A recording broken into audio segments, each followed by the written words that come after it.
Sir నమస్తే అండి. నమస్తే సార్. సార్ చాలామంది కూడా అంగస్తంభన సమస్యతో బాధపడుతూ ఉంటారు. సో అట్లాంటి వారికి యోగాలో మంచి ఆసనాస్ ఉన్నాయి. అది కూడా కేవలం 30 రోజులు కొన్ని ఆసనాస్ చేస్తే ఈ అంగస్తంభన సమస్య నుంచి బయటపడవచ్చు. అదేవిధంగా ఇంకా ఉన్న పెద్ద సమస్య సార్, ఇది చెప్పుకోవడానికి భయపడుతూ ఉంటారు, అందరి దగ్గర ఎక్స్ప్రెస్ చేయలేరు. ఏంటంటే సంతానం లేని సమస్య కూడా దీని నుంచే వస్తూ ఉంది. స్పెర్మ్ కౌంట్ అనేది క్వాలిటీ లేకుండా ఉంది. దానివల్ల పిల్లలు కూడా పుట్టకుండా పోతూ ఉన్నారు. కానీ దీనికి యోగాస్లో మంచి ఆసనాస్ ఉన్నాయి. అదేవిధంగా మనం తీసుకునే ఫుడ్ కూడా చాలా మేజర్ రోల్ చేస్తుంది అని చెప్పేసి విన్నాను.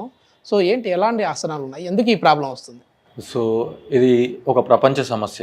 Yes yes.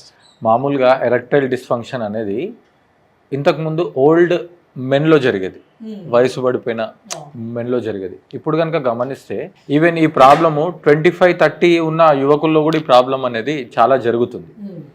అయితే ఈ ప్రాబ్లం జరగడానికి చాలా కారణాలు ఉండొచ్చు, కానీ ఆయుర్వేదాలో యోగాలో ఈ ప్రాబ్లంకి చాలా సొల్యూషన్స్ ఉన్నాయి. ముందుగా ఇప్పుడు ఒక 2-3 టిప్స్ ఫాలో అవ్వడం ద్వారా కేవలం 30 రోజుల్లో చాలా మంచి గణనీయమైన మార్పుల్ని చూసుకోవచ్చు. అయితే ముందు ఈ ప్రాబ్లం రావడానికి రీజన్స్ ఏంటంటే స్ట్రెస్ కావచ్చు, లేకపోతే కన్జ్యూమింగ్ ఆల్కహాల్ కావచ్చు, లేకపోతే లైఫ్ స్టైల్ కరెక్ట్గా లేకపోవడము, నిద్ర కరెక్ట్గా లేకపోవడం, సిగరెట్ స్మోకింగ్ ఎక్కువ, main cigarette and alcohol. Main ఏంటంటే వాళ్ళ యొక్క ఫ్యామిలీ లైఫ్ కరెక్ట్గా లేకపోవడము, చాలా డిస్టర్బెన్స్గా ఉండడము, ఈ రకరకాల కారణాల వల్ల వాళ్ళకి ఇలాంటి ప్రాబ్లమ్స్ వచ్చే అవకాశం ఉంటుంది. రీసెంట్గా ఒక ఆర్టికల్ చదివిన దాని ప్రకారం సార్, అంటే మన వర్క్ స్పేస్ని బట్టి కూడా ఈ విధమైన మార్పులు వస్తూ ఉన్నాయి. సో ఎక్కువ టెన్షన్ పన్నా కూడా స్పెర్మ్ కౌంట్ తగ్గుతుంది అని చెప్పేసి విన్నాను. తగ్గుతుంది. మెయిన్ ఏంటంటే మన బాడీలో హీట్ పెరగడం, వాటర్ పర్సెంటేజ్ తగ్గడం, ఇలాంటి మెయిన్ ఒక రీసెర్చ్ ప్రకారం తెలిసిన విషయాలు. అయితే ఇక్కడ మనం తెలుసుకోవాల్సిన విషయం ఏంటంటే మన లైఫ్ని సింపుల్గా చేసి మన మైండ్ని కూల్గా చేసుకునే పరిస్థితుల్ని క్రియేట్ చేసుకోవడం ద్వారా చేసుకోవచ్చు. యోగా అంటేనే overall wellbeing, physical, mental, emotional, spiritual, intellectual balancing అనేది యోగా ద్వారా వస్తుంది.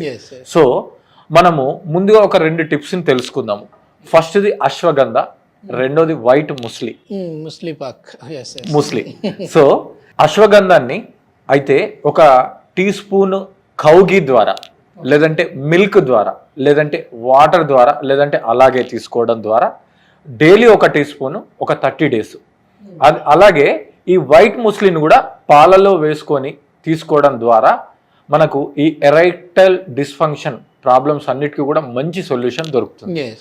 ఇది తర్వాత యోగా ఆసనాలు, ప్రాణాయామం, ఈ 2 మనం డివైడ్ చేసుకొని ఒక 4 రకాల యోగా ఆసనాలు, ఒక 2 రకాల ప్రాణాయామం చేసుకోవడం ద్వారా కూడా మనము వీటి మీద తెలుసుకుందాం. ఈరోజు మనం ఆ 4 ఆసనాలు 2 ప్రాణాయామాలని ప్రేక్షకులు చేసి చూపిద్దాం ప్లీజ్. సో ఫస్ట్ ఈ ప్రాక్టీసులు చేయడానికి గ్యారంటీ మీరు కొంచెం వార్మప్ చేసి ఉండాలి. వార్మప్ చేసిన తర్వాత మాత్రమే ప్రయత్నం చేయండి. సో ఫస్ట్ది పశ్చిమ ఉత్తానాసనం. పశ్చిమ ఉత్తానాసన మన శరీరంలోని పశ్చిమ భాగం అంటే బ్యాక్ సైడ్ భాగం మొత్తం స్ట్రెచ్ చేయడం ద్వారా ఈ ఆసనం జరుగుతుంది. సో మీకు ఎంత వీలైతే అంతే చేయాలి. సో ఫస్ట్ ఆఫ్ ఆల్ మన 2 చేతులతో 2 బొటన వేలుని పట్టుకోండి.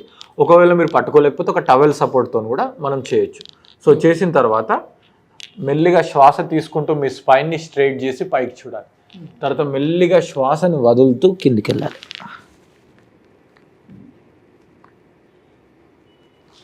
తర్వాత మళ్ళీ మెల్లిగా శ్వాసను తీసుకుంటూ పైకి వచ్చేసి మెల్లిగా రిలాక్స్ చేయాలి. సో ఇక్కడ ఏం జరుగుతుంది అంటే మన జెనిటల్ ఆర్గాన్స్లో జెంటిల్ ప్రెషర్ అనేది క్రియేట్ అవుతుంది. సో ఆ జెంటిల్ ప్రెషర్ ఏం చేస్తుంది అంటే ప్రాపర్ స్టిమ్యులేషన్ చేస్తుంది అలా అనమాట. So this is not only for erectile dysfunction, PCOD, PCOS and female hormonal imbalance ఇష్యూస్కి కూడా ఇది హెల్ప్ అవుతుంది. Come first stretch your hands up. ఒక ఈజీ వేలో చూపిస్తున్న సేమ్ ఆసనాన్ని మీకు. తర్వాత మెల్లిగా ఫస్ట్ డౌన్ అయిపోయి టోస్ని పట్టుకోండి. ఇప్పుడు మీకు కొంచెం ఈజీ ఉంటుంది. ఇప్పుడు మళ్ళీ ఇన్హేల్ చేస్తూ పైకి చూడండి, ఎగ్జేల్ చేస్తూ కిందికి వెళ్ళండి. చాలా స్లోగా చేయాలి. ఫైనల్ పొజిషన్లో ఒక 10 seconds పాటు మనం ఉందాం. So focus on your genital organs for some time. ఒక 10 సెకండ్స్ ఉండాలి. సో డైలీ ఇందులో ఇంకా మంచి గుణం కనబడాలి అంటే మీరు డైలీ ఒక్క గ్లాసు దానిమ్మ రసం కానీ లేదంటే 2 దానిమ్మ పండ్లను కానీ తినాలి. నెమ్మదిగా ఇన్హేల్ చేస్తూ పైకి రిలాక్స్. Very good. ఇప్పుడు నెక్స్ట్ ప్రాక్టీస్. ఇదా ఎన్ని టైమ్స్ చేయాలండి ఇలా? రైట్. ఇది బేసిక్గా అయితే ఒక 30 సెకండ్స్ హోల్డ్ అయ్యేంత వరకు మనం చేయాలి. తర్వాత ఈ 4 ఆసనాలు అన్నీ కూడా 3 టైమ్స్ రిపీట్ చేయాలి. 4 ఆసనాలు కూడా 3 టైమ్స్ సీక్వెన్స్ 4 ఆసనాలు 1 by 1 చేసి రిపీట్ చేయాలి. ఇప్పుడు నెక్స్ట్ టేబుల్ పోజ్. టేబుల్ పోజ్లో ఒక టేబుల్ వలె ఉంటుంది ఆసనం మనం చేసిన తర్వాత, అందుకే దీన్ని టేబుల్ పోజ్ అంటారు. సో 2 కాళ్ళను కూడా లోపలికి ఫోల్డ్ చేసేసుకొని మీరు చేయండి సార్, నేను చూసిన తర్వాత. రైట్. 2 కాళ్ళను లోపలికి ఫోల్డ్ చేసుకొని మెల్లిగా మీ హిప్స్ని లిఫ్ట్ చేయాలి. హిప్స్ని లిఫ్ట్ చేసి మీ యొక్క జెనిటల్ ఆర్గాన్స్ మీద ఫోకస్ చేసి మీ హెడ్ని వెనక్కి హ్యాంగ్ చేయాలి. ఒక 10 to 15 seconds counting, comfortable counting తర్వాత మెల్లిగా మీ హిప్స్ని డౌన్ చేసి మీ హెడ్ని కూడా డౌన్ చేసి మెల్లిగా సుఖాసనంలోకి రావాలి. బట్ చేతుల్ని మోకాళ్ళ మీద పెట్టకుండా వెనక్కి పెట్టుకోవాలి. కొంచెం అలా రిలాక్స్ అవుతుంది. దీనిని నిష్పంద భావాసన లేదంటే సుఖ నిష్పంద భావాసన అంటారు. ఇప్పుడు 2 చేతుల్ని సపోర్ట్ తీసుకొని 2 కాళ్ళను లోపలికి ఫోల్డ్ చేసుకోండి. రైట్. ఇన్హేల్ చేస్తూ మెల్లిగా హిప్స్ అప్ చేయండి. దీన్ని టేబుల్ పోజ్ అంటారు. ఎందుకంటే మనం మోకాల్ని బెండ్ చేసాం కాబట్టి. మోకాలు స్ట్రైట్ చేస్తే దానిని పూర్వోత్తానాసన అంటారు. హిప్స్ ఇంకా కొంచెం పైకెత్తండి. Very good. హెడ్ని హ్యాంగ్ చేయండి. Focus on your genital organs for few seconds.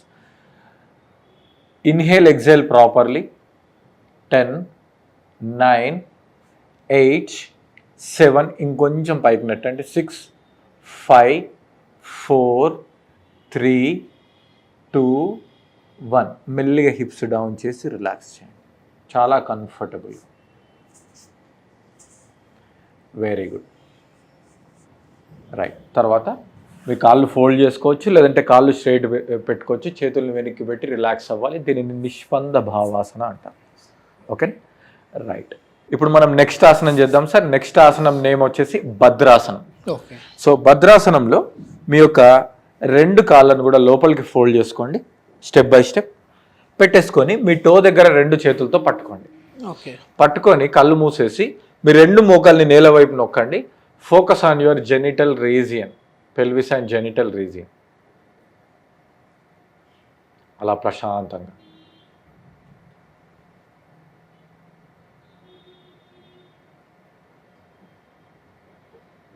Relax. Okay. ఈ ఆసనంలో మనము 30 సెకండ్లకు తగ్గకుండా ఉండాలి. ఓకే. అప్పుడు మనకు ఇంకా మంచిగా రిజల్ట్స్ అనేవి ఉంటాయి. నెక్స్ట్ మనం విపరీత కరణి ఆసనం. ఓకే. సో విపరీత కరణి ఆసనం చేస్తున్నాం. సో విపరీత కరణి ఆసనం అనేది పడుకొని చేయాలి. ఈ ముందు చూపించిన 3 ఆసనాలు ఒక ఎత్తు, ఈ ఒక్క ఆసనం ఒక ఎత్తు. ఈ ఒక్క ఆసనం చాలు కంప్లీట్గా 30 డేస్లో వాళ్ళు చాలా స్ట్రాంగ్ ఎనఫ్గా ఫీల్ అవ్వడం అనేది మనం గమనిస్తూ ఉంటాం. కాబట్టి ఒక్కసారి చూడండి సార్. శవాసనంలో ఉండాలి సార్. నేను కంప్లీట్గా వేసి చూపిస్తాను, తర్వాత మీరు ఫాలో అవ్వండి. ఓకే. సో సర్వాంగాసనలానే 2 కాళ్ళని స్ట్రైట్ చేసి దగ్గర చేతుల్ని థైస్ పక్కన ఉంచుకొని మీ 2 కాళ్ళను కూడా 90 degrees లిఫ్ట్ చేయాలి. 90 degrees వచ్చిన తర్వాత మీ 2 ఎల్బోస్ని నేలకు నొక్కుతూ హిప్స్ లిఫ్ట్ చేయాలి. అయితే సర్వాంగాసనలో మనం కాళ్ళని స్ట్రైట్ చేస్తాం, ఇక్కడ చేయకూడదు. ప్లస్ నెక్ మీద కూడా ఎక్కువ ప్రెషర్ పడకూడదు. మీరు చూడండి, మీకు డిఫరెన్స్ కూడా చూపిస్తా. సర్వాంగాసనం అయితే మనకు నెక్ మీద ప్రెషర్ వస్తుంది, కాళ్ళని స్ట్రైట్ చేస్తాం. కానీ ఇక్కడ నెక్ మీద ప్రెషర్ తగ్గిస్తాం, కాళ్ళని కొంచెం వెనక్కి తీసుకుంటాం, ఫ్రీగా ఉంటుంది. ఇది మనం గోడకు కూడా చేసుకోవచ్చు. ఓకే. ఇంతే. ఇలా ఎంతసేపు ఉండాలండి? 1 minute ఉండాలి. ఇనిషియల్ స్టేజెస్లో గోడ సపోర్ట్ తీసుకొని ఉండొచ్చు. ఒకవేళ మీకు బ్యాలెన్స్ తక్కువగా ఉంది అంటే 2 సార్లు 30 సెకండ్స్ చేసుకోవచ్చు, లేదంటే 3 సార్లు 20 సెకండ్స్ చేసుకోవచ్చు. సో తర్వాత మెల్లిగా డ్రాప్ డౌన్. సో లెగ్స్ని రిలాక్స్ చేసేసి పెట్టేసేసి. ఓకే. ఇప్పుడు మీరు చేయండి. సో లై flat on your back in శవాసన. So కళ్ళు మూసేసేయండి ప్రశాంతంగా. Join your both legs together. Now lift your both legs up 90 degrees with inhalation. శ్వాస తీసుకుంటూ 2 కాళ్ళను ఎత్తండి. ఇప్పుడు మెల్లిగా ఎల్బోస్ నేలకు నొక్కుతూ హిప్స్ కూడా లిఫ్ట్ చేయండి. రైట్.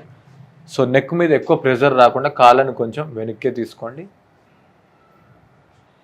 So relax. మనం ఒక 20 seconds చేద్దాం. కళ్ళు మూసేయండి చాలా ప్రశాంతంగా.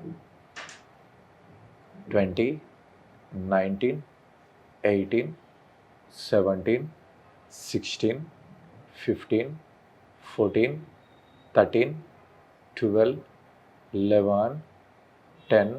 ప్రశాంతంగా మనస్సు అనేది చాలా కంఫర్టబుల్గా ఉండాలి. 5, 4, 3, 2, 1. మెల్లిగా హిప్స్ డౌన్ చేస్తూ మీ కాళ్ళని తీసుకొని రండి. సడన్గా లిఫ్ట్ అవ్వకుండా కొంచెం సేపు రిలాక్స్ అవ్వండి. 2 కాళ్ళని కొంచెం దూరం పెట్టండి. సో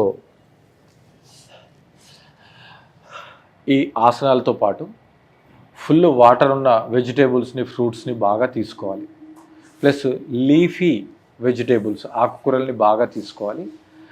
మ్యాక్సిమం సాత్విక ఆహారంలోనే ఉండాలి. ఆల్కహాల్ అండ్ స్మోకింగ్ని 100% తగ్గించడం చాలా బెటర్.